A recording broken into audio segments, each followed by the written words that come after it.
Good morning to all of you. Welcome to Legal Matters by Sai Babu Sunkara.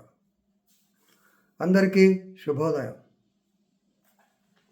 In this video, Honorable Supreme Court of India differentiated Section 34 of the Indian Penal Code with that of Section 149, which you know as common intention, common object, holding that mere presence of a person as a spectator at a place does not amount to common intention. కేవలం అక్కడ నిలబడి ఉన్నంత మాత్రాన అతనికి common intention ఉంది అని మనం అనుకోలేము అని కేసు ఎక్విట్ చేశారు. Justice JB Pardiwala and R Mahadevan in the case of Vasant alias Girish Akbarsab, Girish Akbarsab Sanavale, and another Karnataka state law versus the state of Karnataka. So this is criminal appeal number 543 by 2022, decided on 11/2/2025. Please remember, there should be active participation. If the active participation is proved, definitely common intention will be there. The group of persons will join. All of them will have common intention. So the overtext may be there or may not be there. Simple overtext is there. It is common intention. But as 149 says, common object, even though he doesn't hit anybody, if he has got the common object, if they have assembled there with the common object of committing a cognizable, all of them are vicariously liable under Section 149 of the Indian Penal Code. You will better appreciate if you know the facts of the case. This is a case of Section 498A and 302 basically. So, harassment or cruelty resulted in the murder of a woman, a married woman. Her name is Geetha. The deceased, I don't want to repeat the name to her. The deceased was or married the accused, Mr. Vasant, about 8 years back. And actually, as an outcome of the wedlock, they were blessed with 3 children. Of course, the married life went off peacefully or happily for about 1 year or so. Later, the accused started showing his real colors. He, along with his mother, they started harassing this particular woman for additional dowry.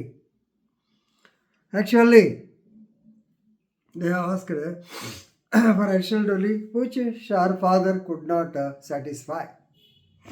It so happened that on 2/1/2013, the victim was actually immolated by the mother-in-law, who poured kerosene on her and she set her on fire. కిరసన అనుభూసి నిప్పెట్టింది వాళ్ళంత. వీడు మాత్రం పక్కనే ఉన్నాడు. Right, this allegation. So case was registered 498A, and of course after 1 week she was hospitalized by the neighbors. After 1 week she succumbed to the injuries. Now the case in crime number 2/2013 under section 498A 306, 498A 302 IPC, section 3 and 4 of the Dowry Prohibition Act, read with 34 IPC, was registered in Mudavagi PS in Mudavagi PS in Belgavi district. Of course, after the death, the Tehsildar came to the spot. As per Section 7 provisions of Section 174 CRPC, he conducted the inquest. The body was sent for PM examination. So the cause of death was reported to be due to sepsemia. That means due to the burn, her body became septic, as a result of which she died.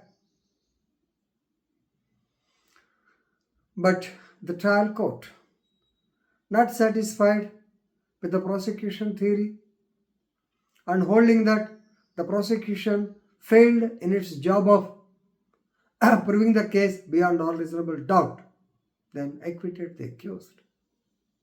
Against the acquittal, the State of Karnataka, they went in appeal to the High Court, where High Court reversed the same.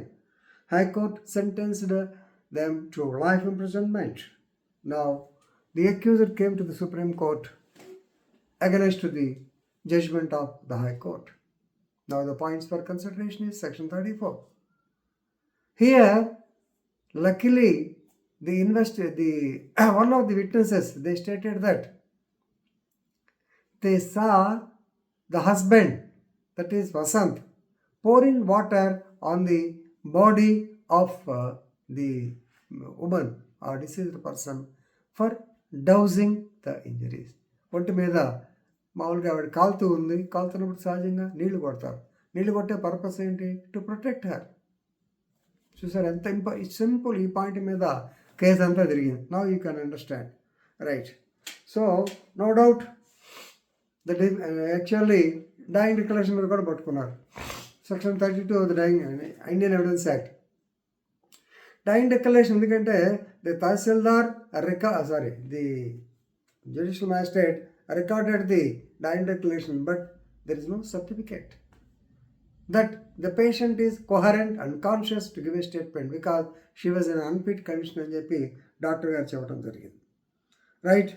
And secondly, even in the DD also, the deceased woman did not tell anything against the husband except saying that నా భర్త కూడా పక్కనే ఉన్నాడు, right? You may take the inference. రెండు రకాలుగా తీసుకోవచ్చు, court ఇష్టం. ఎందుకంటే ఉన్నాడు అంటే presence itself is showing that he is also involved. లేదా ఇక్కడ నీళ్లు పోసాడు కాబట్టి he is interested to save her, right? Mere presence is not sufficient under 34. Active participation is necessary. There is no active participation. He is a passive simply to say he is a spectator to the offense. So please remember, in spite of online, there is no cogent and reasonable evidence. So basing on the landmark judgment of Om Prakash versus State 1956, since there is no active part, the accused is said not to have committed an offense under Section 34 of the Indian Penal Code. Therefore, the appeal is allowed and accused acquitted. Honorable Supreme Court of India gave this decision. Please read the judgment once or twice and enrich your legal knowledge, because for acquittal, it is very, very important to give the reasoned orders, and Supreme Court has given all the beautiful reasons which you can recite if necessary in some cases. Okay, thank you very much.